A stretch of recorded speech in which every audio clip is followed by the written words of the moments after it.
Welcome to the WACO Experience, an American story. We, the people. With your host, D. Scott Smith. In order to form a more perfect union. Interviews with leaders in business, government, and nonprofit organizations. Promote the general welfare. Jobs, products and services, and infrastructure for strong communities. Secure the blessings of liberty. The WACO Experience is an American story, a story of communities across America. It is your story. What a delight it's been to be here and to be part of a university that wants to change the landscape in the area of disability. I am grateful for all of those who support and encourage us here at the WACO Experience, an American story. I needed a supplement to my digital calendar, something to guide me in planning and tracking my goals. The Independent Planner is a notebook-style planner and journal designed for entrepreneurs by an entrepreneur. Take a look and learn more at independent-planner.com. Friends for Life, for over 35 years providing support systems and services for seniors and people with disabilities. Learn more at friendsforlife.org. The Aspects of Aging weekly talk show with Christine A. Smith. Unscripted conversations with experts. Christine's guests share about products, services, and information about aging. Watch each Monday live at noon Central or anytime at agingbetternetwork.com. Biddy & Bowes Coffee. Drop in for a hot or cold beverage. Biddy & Bowes provides jobs for people with intellectual or developmental disabilities. Visit them at 110 Franklin Avenue in Waco. The best way to learn guitar is with the Chord Buddy Learning System. This 100% U.S.-made product and Shark Tank winner will have you playing songs in minutes. Shop today at chordbuddy.com. D. Scott here, and we are back at the Greater Waco Chamber of Commerce. Today we've got doctors Erik Carter and Kristen Padilla from the Baylor Center for Developmental Disabilities. Erik, let's have you go ahead.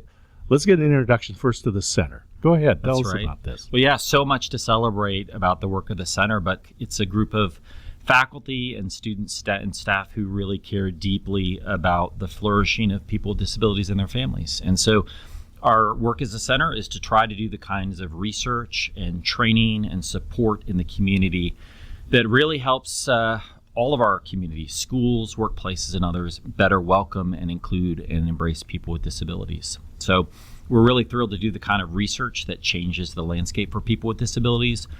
And we're really excited to do work that comes alongside the disability community to figure out how we call the rest of Waco and the rest of Texas to be a place of inclusion and belonging for every member of the community. Tell us if people want to get in touch first, because I hate to make people wait. How do they learn more? On the website, or where would they go? Sure. We are physically located in a couple places, both in the Waco community. We have some clinics that we'll talk about a little bit later that are serving families, but we're also located on the Baylor University campus, right in the heart of campus on Fountain Mall. But the way you learn best about us is by checking out our website, which is through the Baylor University website, but it's bcdd.soe.baylor.edu. So BCDD is our acronym. SOE is the School of Education, which is our home. And of course, Baylor, the university we're proud to be part of. Absolutely. And I will put that in the show notes so people can have it as a hot link and be able to click right on that. And of course, I did want to mention we also have a presence on social media with both Facebook and Instagram, LinkedIn, and probably a lingering MySpace page way back in the history somewhere, right? And with that, let's go over to Kristen. So you've been 8 years with the program.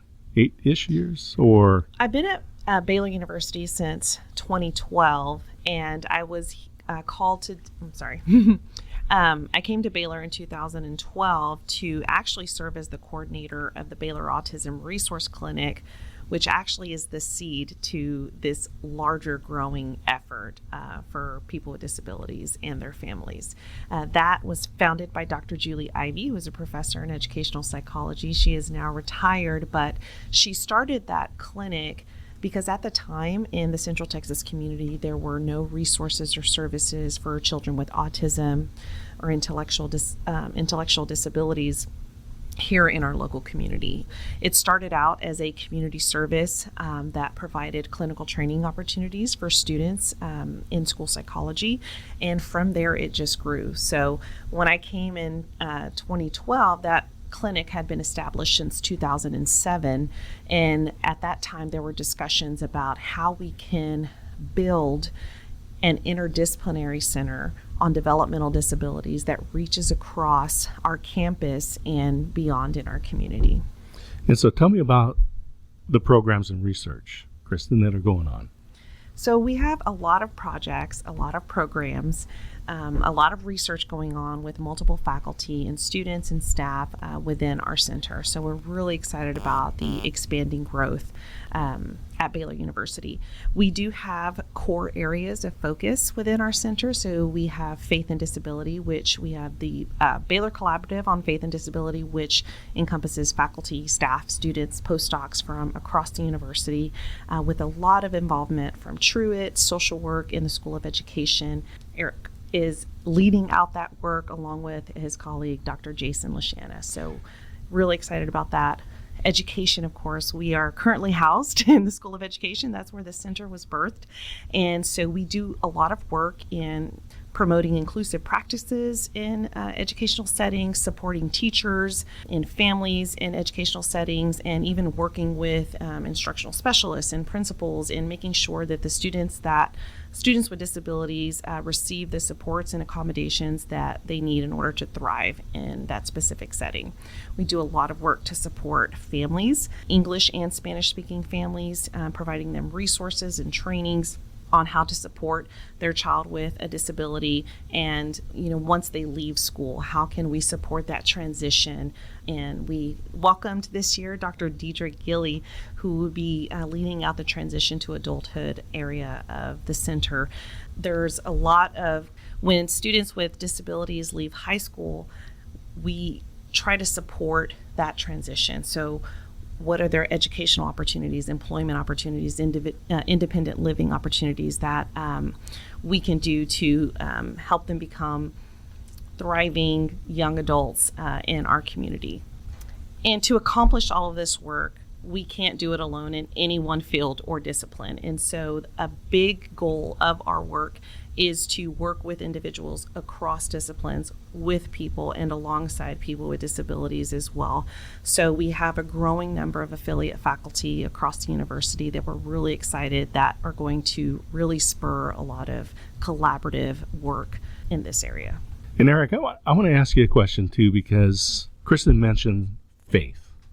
And I'll say that in the academic world, and because you're a part of the greater academic world, a lot of times faith gets excluded from research and from the application.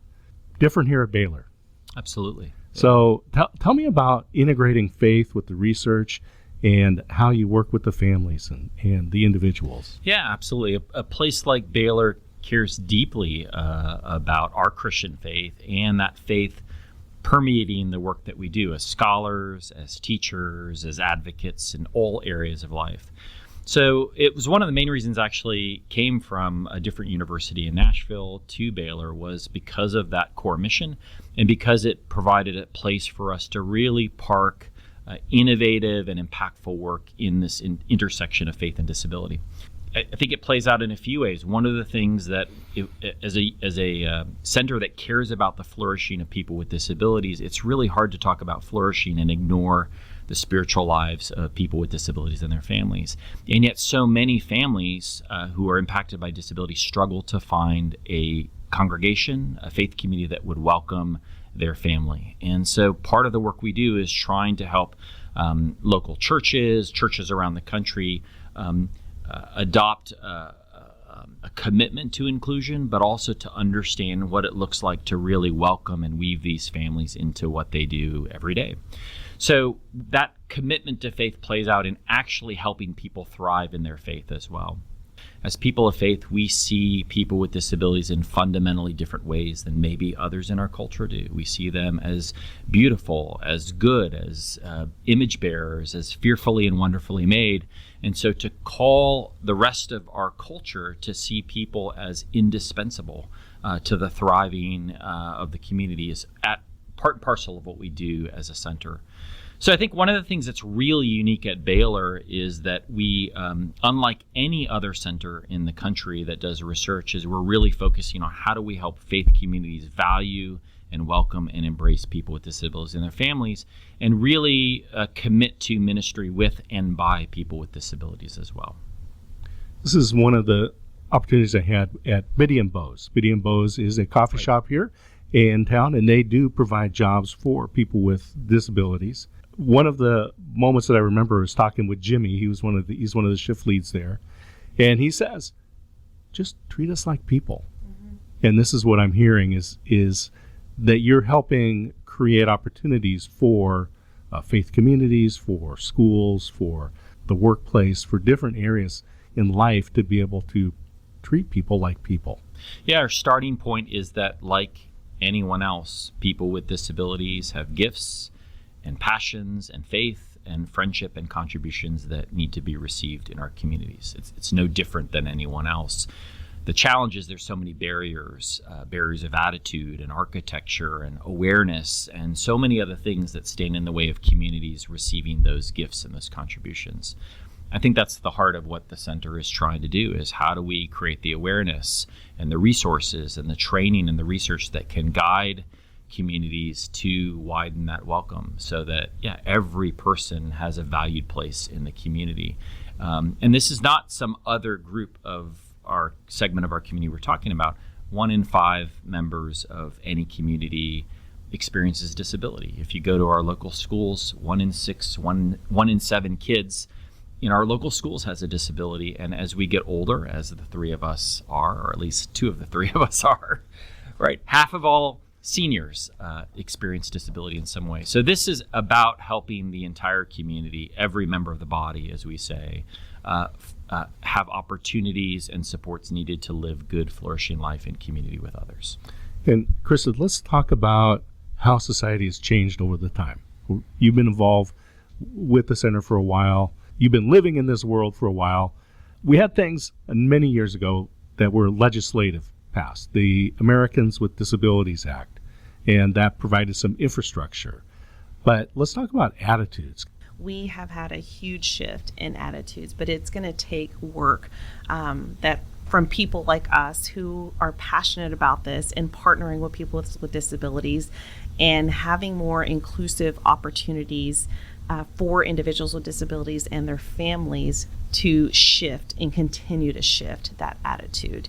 What has really become apparent to me, especially within the last couple of years, is even just small conversations, one-on-one or with a group of individuals, that we're just sharing what we're sharing right now, which is they want to be treated like everyone else. We want to help educate and train and equip others to provide those same opportunities that everyone else is getting so that they have a better quality of life. Because what history and research has shown us is that they are not thriving in education and employment and independent living and community engagement. And that is what we're trying to change. In these small conversations, even with individuals, when we are connecting them, because all of the events that we want to host as a center, that we have hosted and will host, are going to be for people with and without disabilities, because we are one community. And having those events, having those conversations, and having those meetings, we are enlightening, we are enriching, we are educating, we are creating awareness that really breaks down some of those cultural, language, social barriers that sometimes people they don't know how to interact with an individual with disability, and it's just like everyone else. And so once they get that exposure and that interaction, we see the joy and the fulfillment and the relationship just build from there, which is just really heartwarming. It takes so little to help somebody. I was down in Houston, March Madness, right? Basketball games going on downtown Houston, and there was a restaurant. It was on a corner, and it was open on two sides, so you could see into the restaurant. The big screen TVs are up, playing whatever game was going on for March Madness that night. And so as I'm walking by, I stopped, and I actually ended up stopping next to a homeless man who was also standing there watching the game in the restaurant. And so we watched for a few minutes, and then I just asked him some questions about basketball, about whatever, and we just had a little conversation. Then I was leaving. He shook my hand and said, "Thank you for treating me like a human, like a person." And this is also what I'm hearing you say, is that it doesn't take a lot to just talk to somebody. Erik, keep that going. Yeah, well, your story illustrates a really important point, that attitudes change through encounters. And when we have preconceived ideas about someone else, whoever is the other in our life or the stranger in our life, we operate out of these preconceived ideas that they're fundamentally different than us. But then when you have encounters and you spend time together and are part of shared activities, whether that's working in the same place or shopping in the same place or living on the same block or worshiping in the same faith community, those preconceived ideas start to melt away, and it becomes knowing another person, not a category of person, but knowing a person one at a time. And that's what we've learned throughout whatever the last 40 or 50 years of research on attitude changes. You change culture and attitudes by creating opportunities and encounters. It's why we care so deeply about opening up our workplaces and our colleges and our faith communities, because that's when people start to encounter one another's gifts. They come to know their stories, and they start to realize that our stories are actually more alike than different. And then we become companions on that journey of life, and we start to advocate for one another and draw others into those kinds of encounters as well. So today on the WACO Experience, an American Story, we're talking with Dr. Erik Carter, Executive Director, and Dr. Kristen Padilla, Director for the Baylor Center for Developmental Disabilities. I want to talk about your journey, and let's start with Kristen. You've been involved with the program. You've been a dozen years with the university and a number of years with the program here. Tell us about your journey. How did you get involved in this? So I'm actually a Waco native. I grew up here in Waco, Texas, and first generation college student. Went off to University of Texas at Austin to get my undergraduate degree. And after that, didn't really know what my next steps were going to be. I was working in a child development center as a preschool teacher, where I learned I really loved my psychology background, but also working with children in a classroom setting. And so I tried to find something that combined those two loves for me. And each year there was always a child that struggled, that I didn't know how to help, and I didn't know how best to support, that were already labeled as, a child who engaged in a lot of challenging behavior. That really spurred my interest in pursuing my graduate degree, and I found school psychology.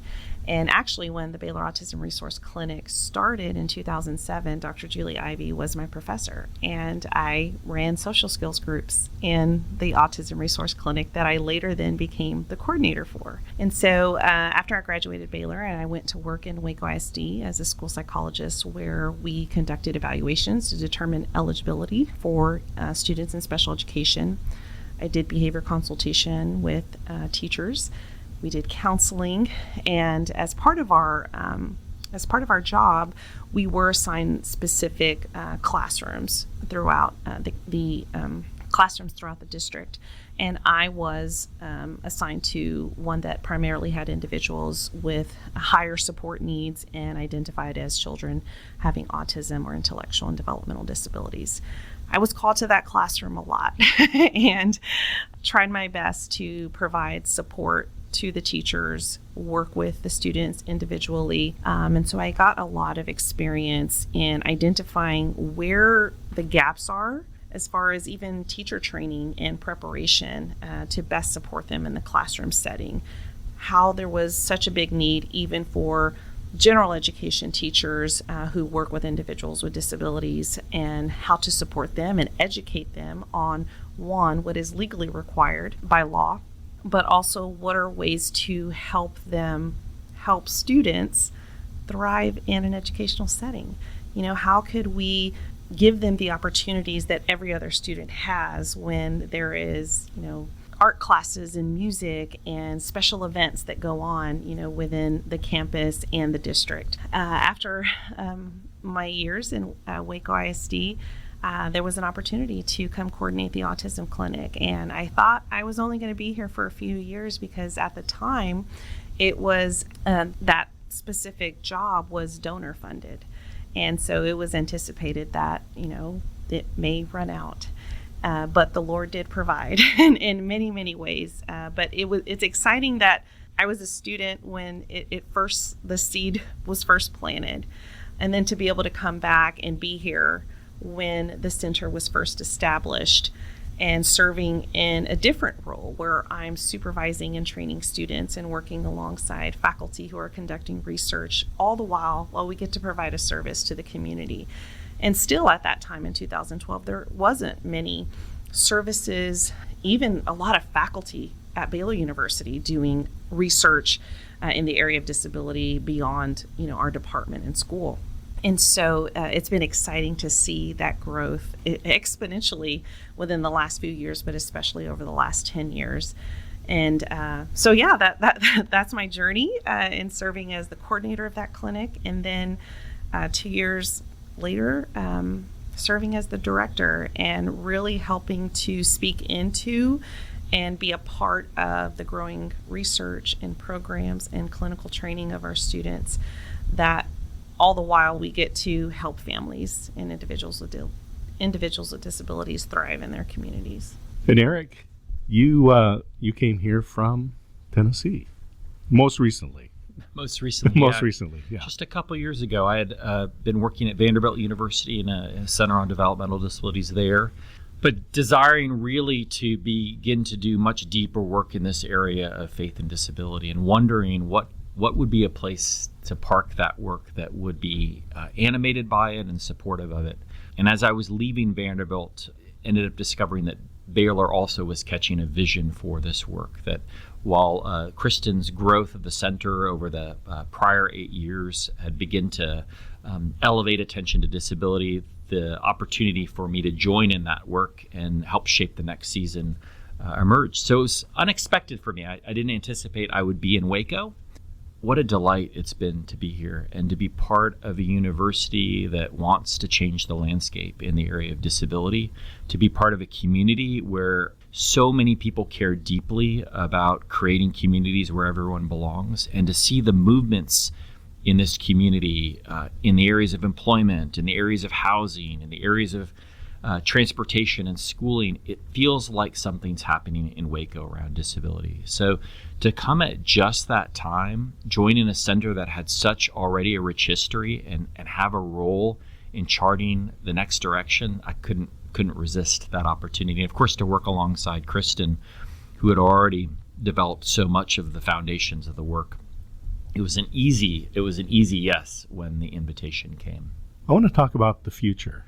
We just talked about how attitudes have changed, some mechanical stuff, I'll say, the ADA, the ramps and different things like that, right, that help. And we talked about attitudes, but what do you see in the future? Kristen, I'm going to come to you. I'm going to give you a moment to think about this as we talk about the future. But we talked about those attitudes being helped by individuals, by meeting and talking to a person and understanding they're a person. And I want to talk about some success stories that you've seen in individual lives. We don't need to name people, but I want to know, what have you seen? Whose lives have you seen change and how? I have a very recent example. One of our colleagues, Grace Casper, I can say her name, Grace Casper, she is very well integrated and connected to disability organizations and communities. And we hosted an event in early October where we invited youth and young adults with disabilities to McLean Stadium, community field day where individuals with disabilities and their families were able to come out and do some sports and athletic events, as well as learn healthy eating habits and exercise, and just have a really fun time on a really cool stadium. There we had local vendors that either supported individuals with disabilities or really wanted to get involved and learn more about disabilities. And there was a local business that just started not too long ago who was wanting to expand his business, and our colleague asked, have you ever thought about hiring people with disabilities? And he said, I'm not against it. Like, tell me more. And he said yes to a meeting, and before you know it, 2 weeks later, he has multiple young adults with disabilities working at his local business. He shared his story recently and got very emotional about it. And one of the things that he shared multiple times was, my business is growing and I'm not lonely anymore. Like, it impacted him so much. And those are the stories we want to share, because we're not the ones who are just here to serve and to educate others and to create those opportunities. This is a two-way street, and people with disabilities, like Erik mentioned earlier, have so many gifts and talents and joy to bring to our relationships and our family and our community.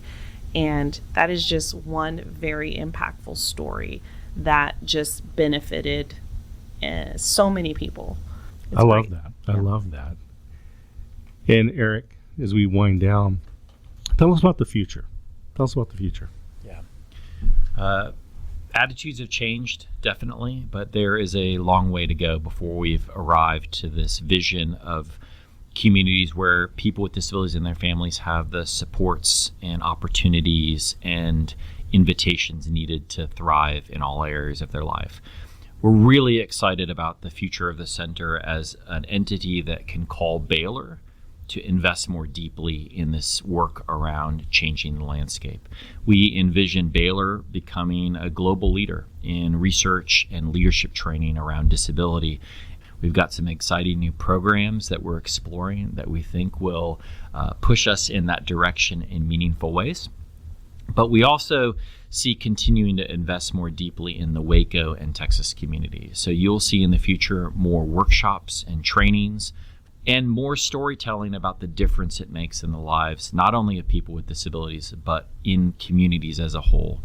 We believe that communities aren't just, it's not just good to include people with disabilities for the sake of people with disabilities, that communities flourish when they do this. So we want to be able to capture through our research and trainings and storytelling how businesses are enriched because they're doing this, how faith communities are thriving because they're doing this, how cities like Waco are better because every member of the community has a place, has a home, has a valued role.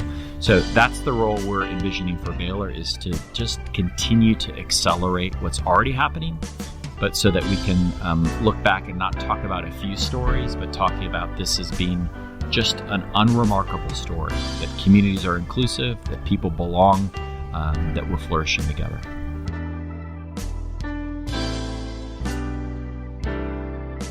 The WACO Experience, An American Story, is a production of D. Scott Smith Company, all rights reserved. Thank you for listening.